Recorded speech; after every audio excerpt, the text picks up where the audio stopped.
Great, I can hear you now. Okay. Right. Sorry, I think there was a bit of a hiccup here. If you were to bring any issues to the attention of the EC, what would they be, or to all of us in the public? Thank you very much, Samson, for the opportunity, and warm greetings to all of our viewers this morning. I've been following the discussion, and there are one or two issues that we have persistently raised. We have continuously been giving the assurance, and the assurances have been, just what it is, the statement of assurance. But when you put the background, the practical issues on the ground against the assurances, then we seem to still have some concern. And it has more to do with security and how security officials operate on the day of election. The specific concern that we have raised over and over again is that in spite of the fact that you have the Inspector General of Police's Election Security Task Force, the reality has been that on election day, executive branch officials from the executive branch of government, regional ministers, DCs, even ministers, physically tend to obstruct the operation and the authority of the Election Security Task Force personnel on the ground. I mean, you would find a minister, regional minister, telling a security official that you work under me. We've raised this issue. But we also know that in reality, when a police officer, a security personnel, meets such a powerful person in authority, really, really difficult.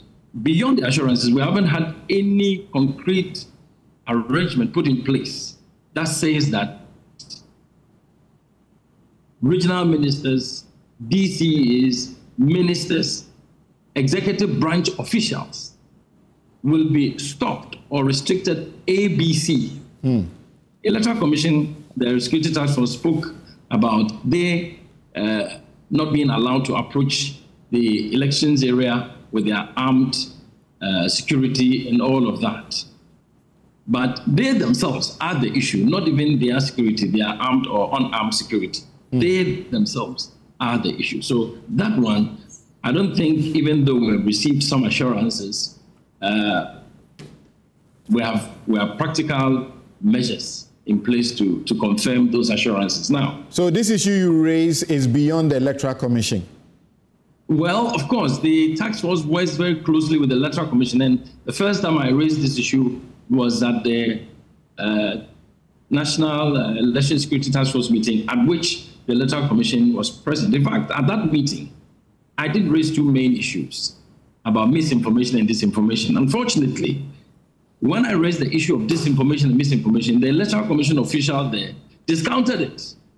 And I insisted until the police picked it up. And that was the reason someone has been arrested for propagating publicly that elections were going to be held on 2 different days. So it's an issue between both, well, with a lot more emphasis on the security personnel, but also working directly with the Electoral Commission. That has been it. Now, the current issue that we have a little problem with is the faulty ballot papers that Electoral Commission informed us at some of the printing houses, Axe Commercial InnoLink checkpoint, and they gave us a date, which was today at 10 a.m., that they were going to be destroyed in the presence of all agents.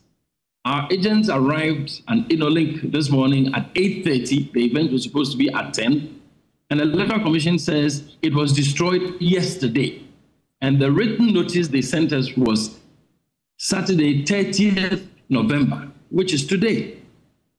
So some of these little things, sometimes it really may not itself represent a very big issue.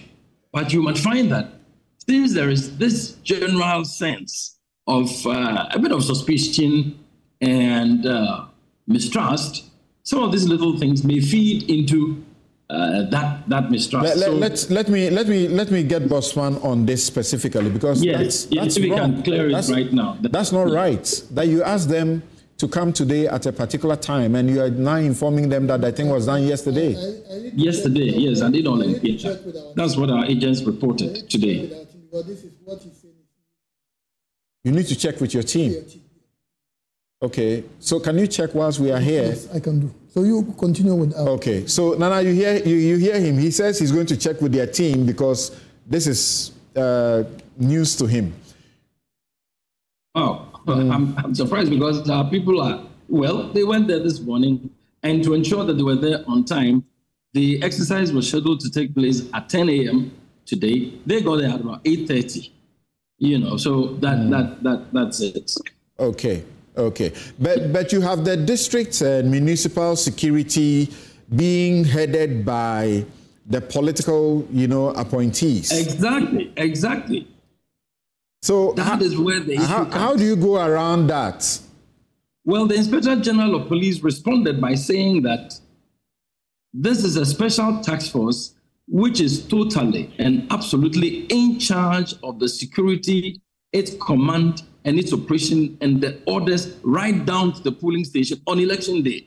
Okay. And that indeed this has nothing to do with the security authority of the regional minister at the RegSec level, and it has nothing to do with the authority of the district chief executive at the district level. Okay. But that's why I'm saying that we don't have any real practical measures put in place to assure us that the presence and the use of the regional minister's power, the DC's power, will not be affected, because indeed it has been over and over on election days.